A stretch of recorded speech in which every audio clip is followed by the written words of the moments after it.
Hello সবাইকে। সকলে কেমন আছেন? আশা করছি খুবই ভালো আছেন। একটা বিষয় নিয়ে আজকে আলোচনা করব, সেটা হচ্ছে বজ্রপাত।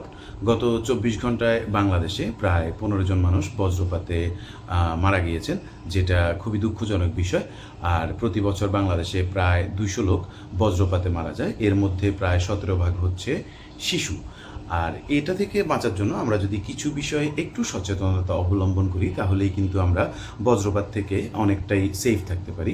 আর এপ্রিল থেকে জুন মাসেই বজ্রপাত বেশি হয়। বজ্রপাতের সময়সীমা সাধারণত ৩০ থেকে ৪৫ মিনিট পর্যন্ত স্থায়ী হতে পারে। এই সময়টুকু সকলে ঘরে থাকার চেষ্টা করবেন। ঘন কালো মেঘ দেখা দিলে ঘর থেকে বের হবেন না। অতি জরুরি প্রয়োজনে অবশ্যই রাবারের জুতা পরে বের হবেন। বজ্রপাতের সময় খোলা জায়গা বা খোলা মাঠ বা উঁচু কোনো স্থানে থাকবেন না, যেটা খুবই বিপজ্জনক। তাহলে বেশিরভাগই বিপদে পড়তে পারেন। বজ্রপাতের সময় ধান ক্ষেত খোলা মাঠে থাকলে তাড়াতাড়ি পায়ের আঙ্গুলের উপর ভর দিয়ে কানে আঙ্গুল দিয়ে মাথা নিচু করে বসে থাকবেন। এতে করে হয়তো একটু সেফ থাকলেও থাকতে পারেন। এবং যত দ্রুত সম্ভব দালান বা কংক্রিটের ছাউনির নিচে আশ্রয় নিতে পারেন। টিনের চাল যথাসম্ভব এড়িয়ে চলবেন, কারণ টিনের চালে বজ্রপাতের সম্ভাবনা আরও বেশি থাকে এবং একটু রিস্কও বেশি হয়ে যায়। কালো মেঘ দেখা দিলে যদি নদী, পুকুর, ডোবা বা জলাশয় থাকে, সেটা থেকে অবশ্যই দূরে থাকবেন। বজ্রপাতের সময় গাড়ির ভেতরে যদি অবস্থান করেন, গাড়ির ধাতব অংশের সাথে অবশ্যই নিজের শরীর লাগাবেন না। বজ্রপাতের সময় যদি বাড়িতে থাকেন, অবশ্যই জানালার কাছাকাছি থাকবেন না বা জানালার গ্রিল ধরে থাকবেন না।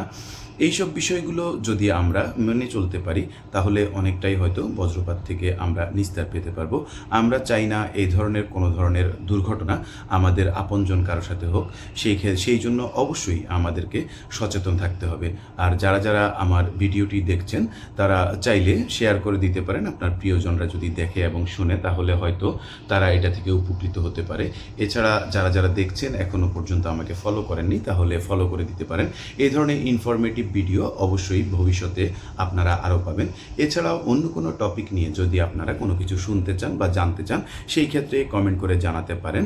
তাহলে অবশ্যই আমি সেই টপিকে চেষ্টা করব আপনাদেরকে কিছু বলার জন্য বা ভিডিও দেওয়ার জন্য। এছাড়া আমার ইউটিউবে যদি কেউ দেখে থাকেন, তাহলে অবশ্যই চ্যানেলটি সাবস্ক্রাইব করে রাখবেন এবং বেল আইকনটি টিক দিয়ে রাখবেন। ধন্যবাদ সবাইকে।